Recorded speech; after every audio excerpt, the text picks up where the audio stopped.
পবিত্র মক্কা নগরীতে পিতা আব্দুল্লাহ এবং মা আমেনার কোল ঘেঁষে গোটা জগৎবাসীর জন্য রহমত হিসেবে প্রেরণ করেছেন। বিনা দরখাস্তে আমাদেরকে রাহমাতুল লিল আলামিনের উম্মত হিসেবে কবুল ও মঞ্জুর করেছেন। সকলে আরেকবার জবান খুলে আল্লাহ শুকরিয়া আদায় করি, বলি আলহামদুলিল্লাহ।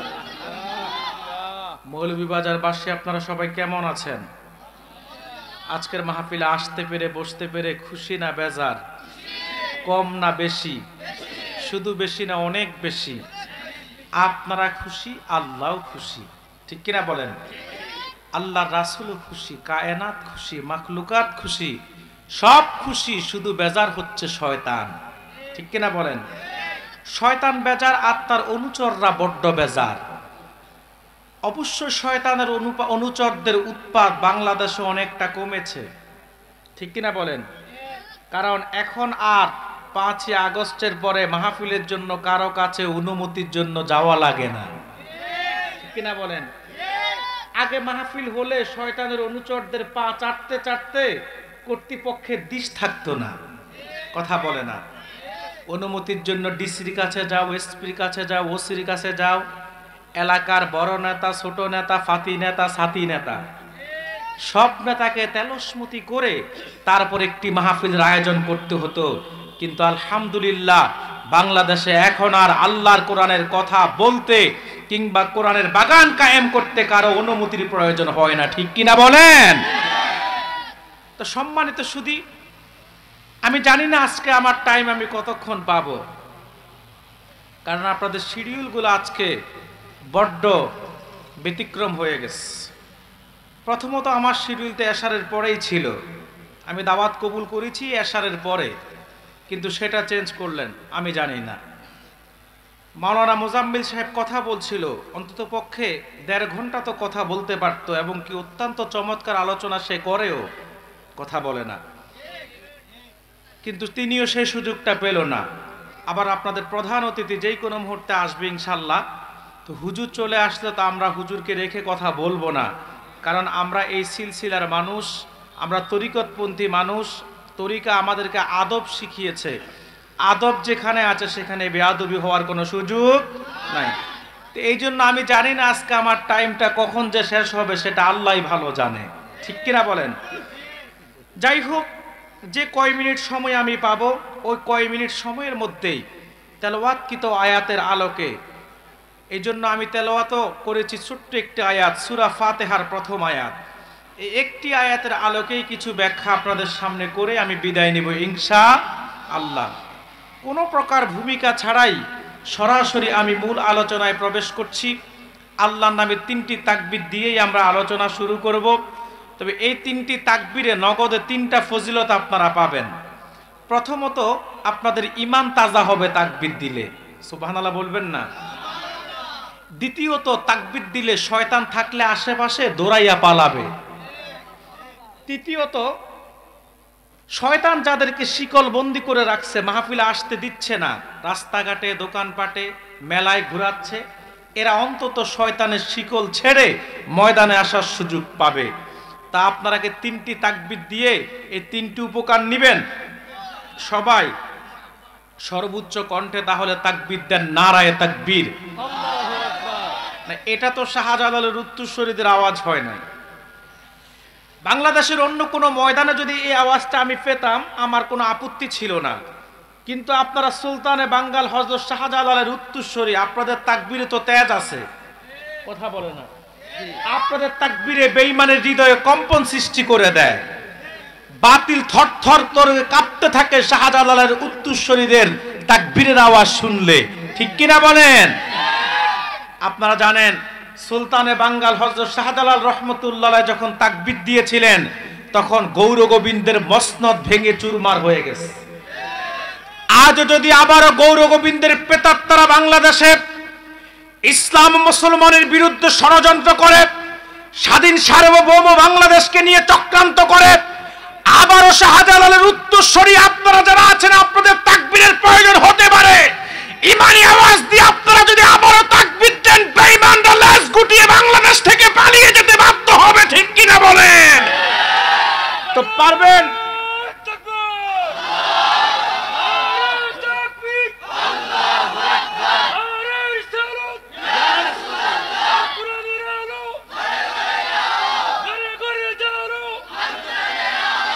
মনে রাখবেন মুসলমান, কেন বললাম আপনাদের তাকবীরের আবার প্রয়োজন হতে পারে আপনারা জানেন। ঈমান, ইসলাম এবং স্বাধীন বাংলাদেশকে নিয়ে চতুর্মুখী ষড়যন্ত্র চলতেছে। বিশেষ করে ৫৬,০০০ বর্গ মাইলের এই স্বাধীন ভূখণ্ড নিয়ে সবচেয়ে বেশি মাথা ব্যথা হচ্ছে পার্শ্ববর্তী বন্ধু দাবিদার শত্রু রাষ্ট্র ভারতের। ঠিক কিনা বলেন? ভারত ২ দিন পর পরই বাংলাদেশকে নিয়ে মাথা ঘামায়। ঠিক কিনা বলেন? মনে হয় যেন আমাদের দেশটা ভারতকে আমরা ইজারা দিছি। ঠিক কিনা বলেন? বাংলাদেশের স্বাধীনতার সবচেয়ে বড় শত্রু যদি কেউ থাকে সেটা হচ্ছে ভারত। ঠিক কিনা বলেন? তারা চায় বাংলাদেশে তাদের আধিপত্য বিস্তার করতে। ভারত চায় বাংলাদেশে তাদের আগ্রাসনকে প্রতিষ্ঠা করতে। ঠিক কিনা বলেন?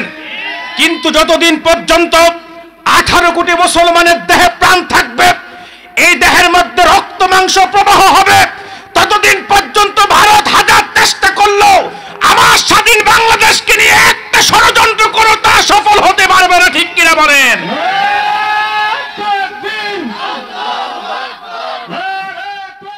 বলবো যে সূরা থেকে কথা শুনবো, সূরাটির নাম কি? সূরাতুল ফাতিহা। এটি কোরআনুল কারীমের প্রথম সূরা এবং রাসূলুল্লাহর উপর পূর্ণাঙ্গ ওহী হিসাবে সর্বপ্রথম নাজিল হয়েছেন যেটা, সেটা হচ্ছে সূরাতুল ফাতিহা। সুবহানাল্লাহ বলবেন না? বলতে পারেন হুজুর সূরা আলাকের প্রথম 5 আয়াত।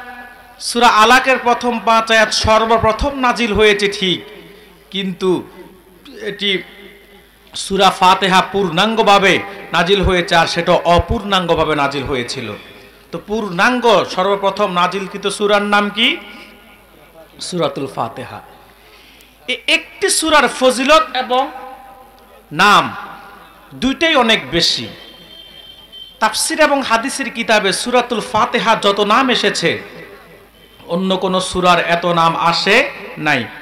এটিকে বলা হয় ফাতিহাতুল কিতাব, ইন্ট্রোডাকশন অফ দ্য কোরআন। সূরাতুল ফাতিহাকে বলা হয় সূরাতুশ শিফা, আরোগ্য লাভের সূরা। এই সূরা পড়ে ঝাড়ফুঁক করলে আল্লাহ শিফা দেন। সুবহানাল্লাহ বলবেন না? হাফেজ জালালউদ্দিন সুয়ুতী রহমতুল্লাহ আলাইহি বলেন সূরাতুল ফাতিহার প্রতিটি হরফে আল্লাহ তাআলা ৭০টি করে রোগের ঔষধ রেখেছেন। বলেন সুবহানাল্লাহ। এই সূরাতুল ফাতিহাকে বলা হয় সূরাতুদ দুআ, প্রার্থনার সূরা। আমরা এই সূরার মধ্যে প্রতিদিন আল্লাহর কাছে প্রার্থনা করি কি করি না? এই সূরাতুল ফাতিহাকে বলা হয় সূরাতুস সালাত, নামাজের সূরা। এমন কোন নামাজ নাই যে নামাজে রাকাত নাই, আর এমন কোন রাকাত নাই যে রাকাতে সূরাতুল ফাতিহা নাই। ঠিক কিনা বলেন? আল্লাহর হাবিব বলেছেন লা সালাতা ইল্লা বিল ফাতিহাতিল কিতাব, সূরা ফাতিহা ব্যতীত নামাজ হয় না। তবে ইমামের পিছনে যখন পড়বেন তখন ইমামের কেরাতটাই মুক্তাদির কেরাত, তখন কিন্তু আপনি সূরা ফাতিহা পড়ার প্রয়োজন নাই। তো এটি সূরাতুদ দুআ, সূরাতুশ শিফা, সূরাতুস সালাত, উম্মুল কোরআন, ফাতিহাতুল কিতাব, অসংখ্য নাম। ফজিলত এত বেশি, একবার পড়লে আল্লাহ 15 পারা কোরআন তেলাওয়াতের সওয়াব দেন। 2 বার পড়লে গোটা 30 পারা কোরআন তেলাওয়াতের সওয়াব দেন। এই এক সূরার ফজিলত এত বেশি হাদিসে এসেছে, অন্য কোন সূরার ফজিলত এত আসেন নাই। হাদিস সাক্ষী আল্লাহর হাবিব বলেছেন সূরাতুল ফাতিহা হচ্ছে আযম সূরা, সবচেয়ে দামি সূরা। প্রশ্ন করতে পারেন কি কারণে? কারণ হলো ইলমে 4টি স্তর, ইলমে শরীয়ত, ইলমে তরিকত, ইলমে হাকিকত, ইলমে মারিফত। 4 প্রকার ইলমের আলোচনা এই সূরাতুল ফাতিহায় হয়েছেন বিদায় এই সূরাটি হচ্ছে সবচেয়ে দামি সূরা, আযম সূরা। কারণ এখানে শরীয়তের আলোচনাও আছে, মারিফতের আলোচনাও আছে, হাকিকতের আলোচনাও আছে, তরিকতের আলোচনাও আছে। সুবহানাল্লাহ বলেন। তবে মনে রাখবেন সূরা ফাতিহাটা যেমন 4টা ইলমের কারণে দামি হয়েছে, ঠিক যে মানুষের মধ্যে 4টা ইলম থাকে সে মানুষটাও দামি মানুষ হয়ে যায়। ফতোয়াটা আমার না ইমাম মালিক দিয়েছেন। মালিকি মাযহাবের ইমাম মালিক রাহমাতুল্লাহ আলাইহি বলেন মান তাফাক্কাহা ওয়া লাম ইয়াতাসাওয়াফ ফাকাদ তাফাসসাকা ওয়া মান তাসাওয়াফ ফাকাদ ওয়া মান তাসাওয়াফ ওয়ালাম ইয়াতাফাক্কা ফাকাত তাজান্দাকা ওয়া মান জামাআ বাইনাহুমা ফাকাত তাহাক্কাকা। ইমাম মালিক বলেন যে শরীয়ত শিখলো মারেফত শিখে নাই সে হলো ফাসিক, আর যে মারেফত শিখলো শরীয়ত শিখে নাই সে হলো জিন্দিক। ওয়া মান জামাআ বাইনাহুমা, যে শরীয়ত শিখলো মারেফত শিখলো, ফাকাত তাহাক্কাকা, সেই হলো মুহাক্কিক। তার মানে হক হতে হলে শরীয়তও লাগবে মারেফতও লাগবে, ঠিক কিনা বলেন? কিন্তু বাংলাদেশে তো আছি আমরা বড় বিভ্রান্তিতে। দেখবেন আমার দেশে কেউ আছে শরীয়ত মানে কিন্তু মারেফত মানে না। বলে পীর মুরিদি আবার কি জিনিস? আল্লাহকে পেতে কি কোনো মাধ্যম লাগে নাকি? পীর মুরিদি এটা শিরিক। আল্লাহ ওলিদের সোহবতে যাওয়াকে তারা বিশ্বাস করে না, তরিকত তাসাউফের বিরোধিতা করে। আমি বলি এরা মুনাফিক, প্রতারক, ঠিক কিনা বলেন? কার কারণে সিন্নি খাইলো, মোল্লা চিনল না। এই দেশে ইসলাম এসেছে তো পীর মাশায়েখ আল্লাহর ওলিদের মাধ্যমে, ঠিক কিনা বলেন? বেটা বাপদাদা 14 গোষ্ঠীর ইতিহাস খুলে দেখো, এখনো দেখবা নামের আগে শ্রী আছে, কথা বলে না? এই নামের আগে শ্রী কেটে মুহাম্মদ লাগিয়েছেন আল্লাহর ওলিরা। মাথার টিকি খুলে টুপি দিয়েছেন আল্লাহর ওলিরা। হাতের রাখি বন্ধন খুলে জায়নামাজে তাসবিহ দিয়েছেন আল্লাহর ওলিরা। ইসলাম শিখিয়েছে আল্লাহর ওলিরা। ঈমানের দিককে ইসলামের শিক্ষা যে আল্লাহর ওলিরা দিয়েছে, তাদের কাছে দাওয়া আর পীর মুরিদিকে যারা শিরিক বলে, আল্লাহর পবিত্র সত্তার কসমের মুনাফিক ছাড়া কিছু হতে পারে না। আবার আরেক দল আছে শরীয়তের ধার ধারে না, মারেফতকে পুঁজি করে ভণ্ডামি করে, কথা বলে না। এদের নামাজ নাই, রোজা নাই, পর্দা নাই, আছে শুধু জিকির, তাও আল্লাহ টানা, পীরেরটা, ঠিক না বলেন? জিকির যখন করে দেখবেন পীরও নাচে, মুরিদও নাচে, কারণ তাদের পীর শিখাইছে লাফাই ফালাই করো, জিকির যেমনে খোদা রাজি। নাউজুবিল্লাহ বলবেন না? এরপরে বাত্তি টাত্তি বন্ধ কইরা আপনার পর্দা টর্দা খুইলা নারী পুরুষ একসাথে জিকির করে, আল্লাহ আল্লাহ বাদ দিয়ে আব্বা আব্বা করে। তালা বাবা, কালা বাবা, গাজা বাবা, মাস্তান বাবা, চালসোর বাবা, ডালসোর বাবা, ডিপজল বাবা, পিস্তল বাবা, বিড়ি বাবা, গাঞ্জা বাবা, কথা বলে না? এরপরে এমন এমন আজগবি শান গায় যা শুনলে মাঝে মধ্যে খুব কষ্ট লাগে। রাসূলুল্লাহ শান গাইতে গিয়েও তো তারা আদব রাখে না। আয় মোহাম্মদ কামলি ওয়ালা, আয় রে আমার বুকে আয়। আচ্ছা বলেন, আল্লাহর হাবিবের শান এভাবে বলা কি জায়েজ আছে? কথাগুলো ঠিক আছে, কিন্তু বলার ক্ষেত্রে ধরনটা তো আদব বলার হয় না, বেআদবের হয়েছে, কথা বলে না? এরপরে নাচে, বক্তাও নাচে, শ্রোতাও নাচে, পীরও নাচে, মুরিদও নাচে, কথা বলে না? এই যে ভণ্ডামি, এটার নাম দিছে মারেফত। নামাজ রোজার ধার ধারে না, শরীয়তের ধার ধারে না, তো এরা হচ্ছে জিন্দিক, বেঈমান। আর যার মধ্যে শরীয়ত আছে, তরিকত আছে, হাকিকত আছে, মারেফত আছে, ইমাম মালিকের ফতোয়া ফাকাত তাহাক্কাকা, সে হচ্ছে মুহাক্কিক। সুবহানাল্লাহ বলবেন না? তো ভাইয়েরা আমার, চারটা ইলমের কারণে মানুষ যেমন মুহাক্কিক হয়, মানুষের দাম যেমন বেড়ে যায়, চারটা ইলমের আলোচনার কারণে সূরা ফাতিহার দামও বেড়ে গিয়েছেন। সব সূরার উপরে আল্লাহ এই সূরাকে বলেছেন আযম সূরা। সুবহানাল্লাহ বলবেন না? আল্লাহ তাআলা সূরাটি শুরু করেছেন ইলমে মারিফত দিয়ে। আল্লাহ শুরুতেই তার পরিচয় দিয়ে সূরাটি শুরু করেছেন। আল্লাহ বলেন আলহামদু, সকল প্রশংসা। প্রশ্ন করলাম লিমান, কার জন্যে? তিনি বলেন লিল্লাহ, আল্লাহর জন্যে। কোন আল্লাহ? কি তার পরিচয়? আল্লাহ তার এক এক করে 4টা পরিচয় দেন। এই তো শুরু হলো মারিফত। আল্লাহ তাআলা বলেন রব্বিল আলামিনির রহমানির রহিম মালিকি ইয়াউমিদ্দিন। সুবহানাল্লাহ বলবেন না? আল্লাহ বলেন সকল প্রশংসা হবে সেই আল্লাহর, যিনি রব্বিল আলামিন, বহুমাত্রিক জগতের রব। আর রহমান, যিনি রহমান। আর রহিম, যিনি রহিম। মালিক ইয়াউমিদ্দিন, যিনি বিচার দিবসের মালিক। সুবহানাল্লাহ বলবেন না? তা আল্লাহ প্রথমে মারিফত দিয়ে শুরু করেছেন। আল্লাহ বলেন আলহামদু, সকল প্রশংসা। আমরা প্রশংসা করব কার? আল্লাহ শিখিয়েছেন লিল্লাহ, প্রশংসা হবে আল্লাহ। কিন্তু আপনারা তো আল্লাহর প্রশংসা করেন না, আপনারা প্রশংসা করেন দলের, পীরের, নেতার। নেতার প্রশংসা এই দেশে এত হয়, আমার নেতা চরিত্র ফুলের মতো পবিত্র, অথচ নামাজ পড়ে না এক ওয়াক্ত। বলেন।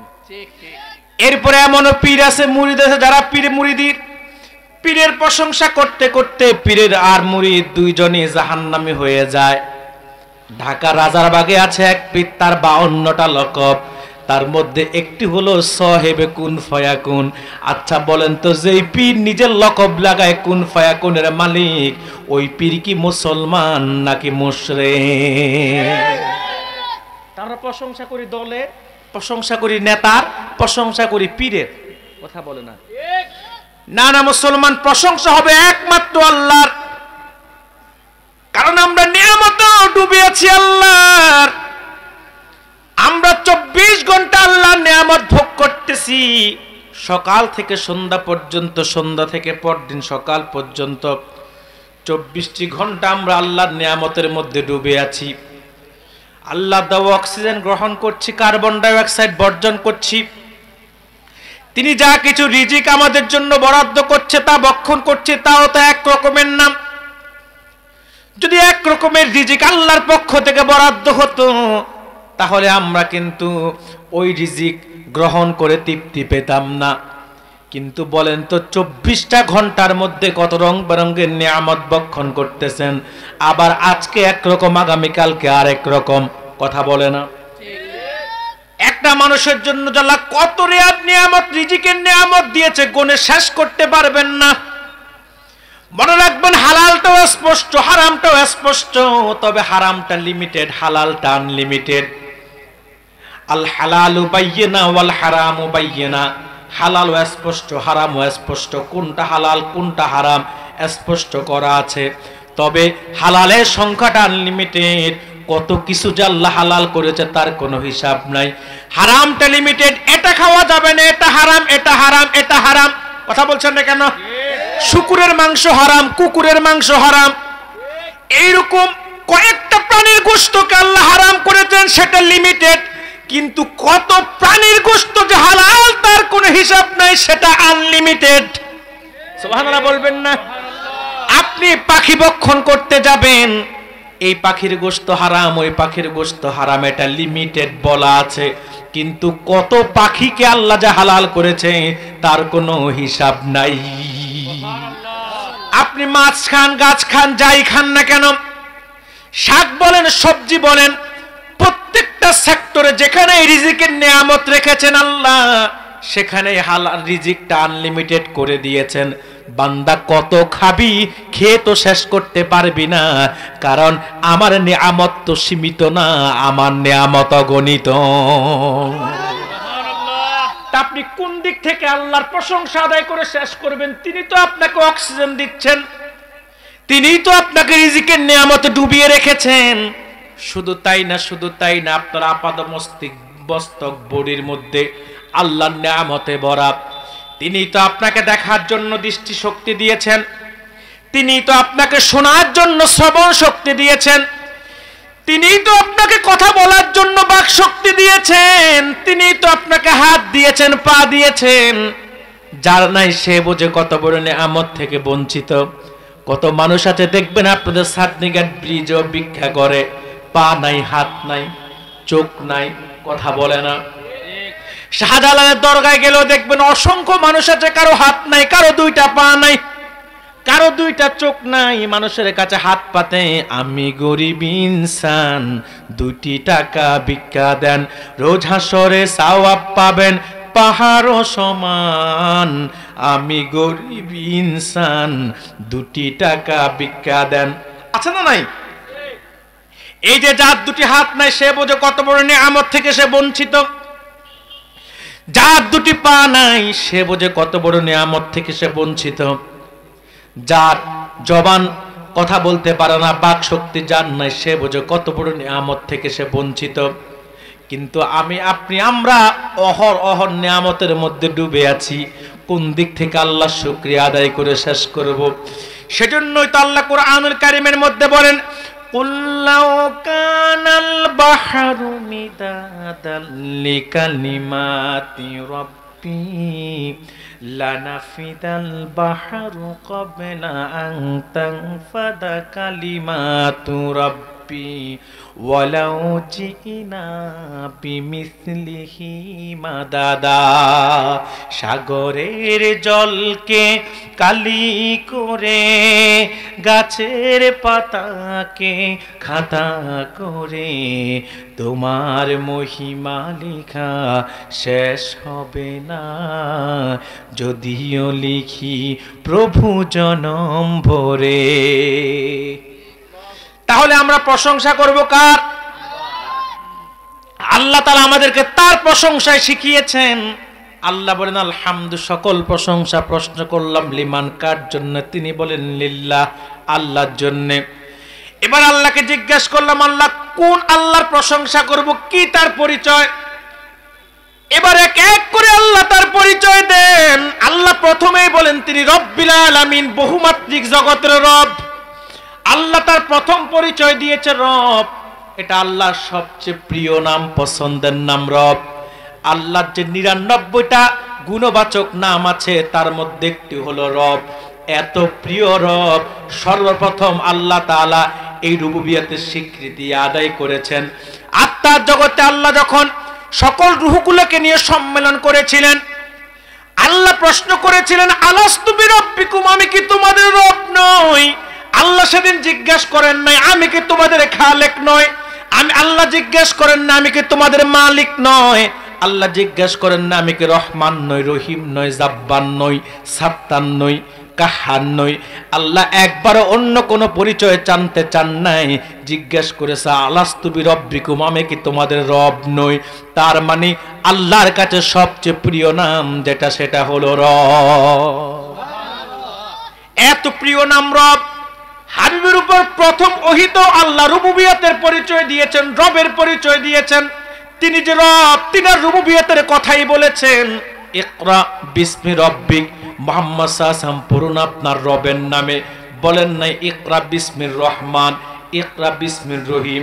বলেছে ইকরা বিসমির রব্বিক, মুহাম্মদ সাল্লাল্লাহু আলাইহি ওয়াসাল্লাম পড়ুন আপনার রবের নামে। তার মানে রব নামটা আল্লাহর কাছে প্রিয় না অপ্রিয়? কথা বলছেন না কেন? অধিক প্রিয়। এত প্রিয় নাম রব, কুরআনুল কারীমের প্রথম সূরাতেও তিনি প্রথম পরিচয় দিয়েছেন রব, শেষ সূরাতেও প্রথম পরিচয় দিয়েছেন রব। কবরও আল্লাহ তাআলার পক্ষ থেকে যে ফেরেশতারা আসবে আপনার কাছে প্রশ্ন করবে, প্রথমে রবের পরিচয় জানতে চাইবে, বলবে মান রব্বুকা, তোমার রব কে? সুবহানাল্লাহ বলবেন না? তো আল্লাহর বান্দাদের কাছে আল্লাহ তাআলা তার রুবুবিয়তের পরিচয়টা সবার আগে দিয়েছেন। আল্লাহর কাছে সবচেয়ে প্রিয় নামটাই হলো রব নাম। আল্লাহ এখানে রবের পরিচয় দিয়েছেন। আল্লাহ বলেছেন সেই রবের প্রশংসা করবে, সেই আল্লাহর যিনি রব্বিল আলামিন। এখন প্রশ্ন করতে পারেন হুজুর, তাহলে রবের অর্থ কি, ব্যাখ্যা কি? রবের অর্থ কি, ব্যাখ্যা কি? কথা বলে না। রব অর্থ কি? আপনারা তো জানেন রব অর্থ প্রভু, প্রতিপালক। কথা বলে না। এটা হচ্ছে আংশিক অর্থ। রবকে কি, তার পরিচয় কি, তার ব্যাখ্যা ইমাম কাজী নাসিরউদ্দিন বাইজাবি রহমতুল্লাহ আলাইহি তাফসিরে বাইজাবির প্রথম খণ্ডে রবের ব্যাখ্যায় লেখেন, আর রব্বু বিমাআনা তারবিয়া হিয়া তামলিকু শাইহি কামালিহি শাইয়ান ফাশাইয়া। রব হচ্ছে তিনি যিনি অস্তিত্বহীনকে আপন তত্ত্বাবধানে ক্রমে ক্রমে ধাপে ধাপে যখন যা প্রয়োজন তখন তা দিয়ে সৃষ্টিকে পূর্ণতা দান করেন। তিনি হচ্ছে রব, আল্লাহ হচ্ছে রব্বিল আলামিন। বিষয়টা আরেকটু স্পষ্ট করে দিলে আরো সহজে বুঝবেন। এই যে আল্লাহ তাআলা মানুষ সৃষ্টি করেছে মায়ের পেটে, একদিনে না 10 মাস 10 দিনে। আচ্ছা, ইচ্ছে করলে কি তিনি 1 মাসে মানুষকে মায়ের পেটে বানাতে পারতেন না? একদিনে, 1 ঘন্টায়, 1 মিনিটে, 1 সেকেন্ডে। আমার আল্লাহর ক্ষমতা তো এত বড়, তিনি কুন বললেই তো ফায়াকুন হয়ে যায়। কিন্তু তিনি তো রব, তিনার কাজ তো হঠাৎ হয় না। এজন্য তিনি ধীরে ধীরে সব কাজ করেন। যেমন দুনিয়া বানিয়েছেন 6 মাস, দুনিয়া বানিয়েছেন 6 দিনে। কথা বলছেন না কেন? 6 দিনে দুনিয়া বানিয়েছেন। ইচ্ছা করলে তো কোন বললেই ফায়াকুন গোটা দুনিয়া হয়ে যেত, কিন্তু আল্লাহ 6 দিনে বানিয়েছেন। ঠিক মাহের রেহেমও আল্লাহ তাআলা কিছু কিছু করে আস্তে আস্তে আপনাকে পূর্ণতা দেন, একসাথে দেন না। প্রথমে আপনি 40 দিন পর্যন্ত বীর্য আকারে থাকেন মায়ের রেহেমে, তারপরে 40 দিন রক্ত আকারে, তারপরে 40 দিন গোশত আকারে, তারপরে 40 দিন হাড্ডি আকারে, তারপরে হাড্ডির মধ্যে গোশতের প্রয়াট লাগান, এরপরে আপনার দেহের মধ্যে রুহু দেন, এরপরে আস্তে আস্তে আল্লাহ তাআলা আপনাকে বড় করেন, চক্ষু শক্তি দেন, শ্রবণ শক্তি দেন, এক এক করে কিছু কিছু করে সব কিছু দিয়ে পূর্ণতা দিয়ে যখন আপনি দুনিয়া আসার উপযুক্ত হন, তখনই তিনি আপনাকে পৃথিবীর আলো বাতাস দেখান। এটা হচ্ছে রবের কাজ। কার কাজ বলুন? রবের কাজ। আল্লাহ তার প্রথম পরিচয় দিয়েছে কি? রব্বিল আলামিন। এখন প্রশ্ন হলো, আল্লাহ যে রব্বিল আলামিন বলেছেন, এই আলামিনের পরিধিটা কতটুকু? সুবহানাল্লাহ বলবেন না? সুবহানাল্লাহ। আলামিনের পরিধিটা কতটুকু? আমি তো পুরো ব্যাখ্যা করতে পারবো না, সময় আছে 2-3 মিনিট আমার হাতে। তারপরে আমি একটু ধারণা দিই, রব্বিল আলামিনের ব্যাখ্যাটা অন্তত করে যাই। আলম থেকে যে আলামিন, আলম মানে জগৎ, আলামিন মানে জগৎ সমূহ। আল্লাহর প্রত্যেকটা সৃষ্টি এক একটা আলম, এক একটা কি আলম, আর আলমের বহুবচন আলামিন। এই যে বিশাল পৃথিবী, এটার চাইতে অনেক গুণ বড় হচ্ছে সূর্য। কত গুণ বলেন? 13 লক্ষ গুণ। সুবহানাল্লাহ বলবেন না? তার মানে বিশাল পৃথিবীর মতো 13 লক্ষ পৃথিবীকে একটা সূর্যের মধ্যে সেভ করা যায়। সুবহানাল্লাহ বলবেন? সুবহানাল্লাহ। পৃথিবীটা কত বড়! বিজ্ঞান এখনো কুমেরু সুমেরু খুঁজে পায় নাই। সমুদ্রে একটা জায়গা আছে বারমুদা ট্রায়াঙ্গল, যেখানে পানিতে আঁশ নাই, বাতাসের রেশ নাই, বিমান চলতে পারে না, জাহাজও চলতে পারে না। কি যে কারণ বিজ্ঞান জানে না। আফ্রিকাতে একটি জঙ্গল আছে অ্যামাজন, এখনো পুরা জঙ্গলের সবকিছু বিজ্ঞান খুঁজে বের করতে পারে নাই। এত বিশাল পৃথিবী, এইরকম 13 লক্ষ পৃথিবীতে এক পৃথিবীকে একটা সূর্যের মধ্যে সেভ করা যায়। তার চাইতে বড় হচ্ছে নক্ষত্রগুলা, তারকারা, জীব। আমেরিকান নাসা বলেছেন আকাশের সবচাইতে ছোট তারকাটা হলো সূর্যের চাইতে 10,000 গুণ বড়। তাহলে বড়টা কত বড়? সুবহানাল্লাহ বলবেন না? এরকম কোটি কোটি মিলিয়ন মিলিয়ন তারকারা যদি আল্লাহ বানিয়েছেন, একটা গ্যালাক্সি যেটাকে বলা হয় ছায়াপথ, তার চাইতে বড় হচ্ছে ব্ল্যাক হোল, কৃষ্ণ গহ্বর। এত বড় ব্ল্যাক হোল, এত বড়। আমেরিকান নাসা বলেন, সাদা একটা কাগজের মধ্যে বলফিন দিয়ে চাপ দিলে একটা বিন্দুর ফোঁটা পড়ে, বিন্দুটা যতটুকুন জায়গা সাদা কাগজের মধ্যে দখল করে, বিশাল গ্যালাক্সিটা ব্ল্যাক হোলে তার চাইতে বেশি জায়গা দখল করে না। এই যে সূর্য, চন্দ্র, নক্ষত্র, নেহারিকা, ধূমকেতু, ব্ল্যাক হোল, কৃষ্ণ গহ্বর, গ্যালাক্সি, ছায়াপথ, মিল্কওয়ে, সবকিছু প্রথম আকাশের নিচে। জমিন থেকে প্রথম আকাশ 500 বছরের রাস্তা। কত বছর? 500। কিসে গেলে? ভ্যানে না ট্রাকে? কথা বলেন। রকেটেও না। রকেট তো পৃথিবীর দ্রুত যান, প্রতি সেকেন্ডে 7.5 কিলো যায়। জমিন থেকে প্রথম আকাশ 500 বছরের রাস্তা আলোর গতিতে গেলে। আলো 1 সেকেন্ডে যায় 1,86,000 মাইল। তাহলে 60 সেকেন্ডের 1 মিনিট আলো কতটুক যায়? 60 মিনিটের 1 ঘন্টায় আলো কতটুক যায়? 24 ঘন্টার 1 দিনে আলো কতটুক যায়? 12 মাসের 1 বছরে আলো কতটুক যায়? পদার্থ বিজ্ঞানের ভাষায় এটাকে বলা হয় 1 আলোক বর্ষ। এইরকম আলো তার নিজস্ব গতিতে 500 বছর চললে আমার আল্লাহর প্রথম আকাশটা খুঁজে পায়। ও রাজনগরের মানুষ মনে রাখবেন, জমিন থেকে প্রথম আকাশটা যত বড়, যত দূরে তত মোটা। তার চাইতে বেশি দূরে দ্বিতীয় আসমান, তার চাইতে বেশি দূরে তৃতীয় আসমান, তার চাইতে বেশি দূরে চতুর্থ আসমান, তার চাইতে বেশি দূরে পঞ্চম আসমান, তার চাইতে বেশি দূরে ষষ্ঠ, তারপরে সপ্তম, তারপরে লামাকান, লাজামান, তারপরে 70,000 সিদরাতুল মুনতাহা, তারপরে 70,000 নূরের পর্দা, তারপরে ফাওকাস সামাওয়াতি ওয়াস সাব'i আরশুর রহমান। এই যে বিশাল এরিয়া নিয়ে তাহত তাহতাস সারা থেকে ফাওকাস সামাওয়াতি ওয়াস সাবঈ আরশুর রহমান পর্যন্ত আল্লাহর যতগুলা সৃষ্টি আছে প্রত্যেকটা সৃষ্টি এক একটা আলম, আর আলমের বহু বচন হলো আলামিন, আর আমার আল্লাহ হচ্ছেন রব্বিল আলামিন। তো সূরা ফাতিহাতে আল্লাহ তার প্রথম পরিচয় দিয়েছে কি? রব্বিল আলামিন। আমরা রবের ব্যাখ্যাও জানলাম, আলামিনের ব্যাখ্যাও শুনলাম। আল্লাহ তাআলা সূরাটা শুরু করছে কি দিয়ে? কথা বলে না, ইলমে মারিফত দিয়ে। প্রথম পরিচয় দিয়েছে রব্বিল আলামিন, তারপরে রহমানের পরিচয় দিয়েছে, তারপরে রহিমের পরিচয় দিয়েছে, তারপরে মালিক ইয়াউমিদ্দিন, বিচার দিবসের মালিক তিনি, সেই পরিচয় দিয়েছে। তো এই যে আমি কয়েক মিনিট সূরা ফাতিহা থেকে একটা আয়াতকে কেন্দ্র করে কয়েকটি কথা বললাম, মেসেজটা কি সেটা এক মিনিটে বলে দিচ্ছি যে আমরা শুকরিয়া আদায় করব একজনের, তিনি কে? আল্লাহ। আজকের মাহফিলে আমি কথা বলতাম 1.5 ঘন্টা, কিন্তু সেই সুযোগ যেহেতু আমি পাই নাই, আগে পরে মিলাইয়া যে 30-40 মিনিট যা কিছু বলেছি, 40 মিনিট হবে হয়তো আগে পরে সবটুকুন মিলাইয়া, এখন 25 মিনিট, আর আগে হয়তো 15 মিনিট, 40। এসব পুরো আলোচনা আমার প্রথম মেসেজ হচ্ছে আপনাদের কাছে, যেটা নিয়ে বাড়িতে যাবেন, শুকরিয়া সর্ব অবস্থায়, সুখে থাকেন দুঃখে থাকেন, বিপদে কষ্টে যন্ত্রণায়, সর্ব অবস্থায় একজনের শুকরিয়া আদায় করবেন, তিনি কে? 2, আমার আল্লাহ তাআলার সবচেয়ে প্রিয় নাম হচ্ছে রব নামটা। সুবহানাল্লাহ বলবেন না? আমরা আল্লাহর পরিচয় জানার জন্য চেষ্টা করব, কার নিয়ামত বক্ষণ করছি, কার দয়ায় বেঁচে আছি, তাকে একটু চিনার চেষ্টা করব। শুধু তাই না, চূড়ান্ত মেসেজ থাকবে আপনাদের কাছে আমার, সেটি হচ্ছে ঈমান, ইসলাম, স্বাধীন বাংলাদেশ এবং 30 পারা কোরআন, আল্লাহর হাবিবের সম্মান। এই 4-5টি বিষয়ের ক্ষেত্রে সব সময় ঐক্যবদ্ধ থাকবেন, সীসা ডালা প্রাচীরের মতো নিজেদেরকে দাঁড় করিয়ে ফেলবেন।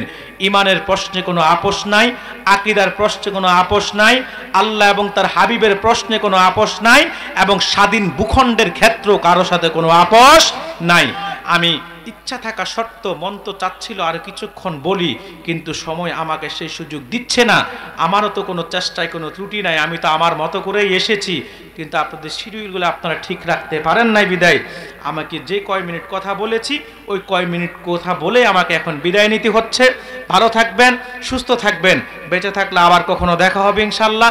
লম্বা সময় নিয়ে কথা বলার চেষ্টা করব দীর্ঘ সময় দিয়ে আপনাদের তৃপ্তি মেটানোর জন্য। আজকে আর বাড়াচ্ছি না, কথাগুলো আমরা সবাই আমল করার চেষ্টা করব। আসসালামু আলাইকুম ওয়া রাহমাতুল্লাহি ওয়া বারাকাতুহু।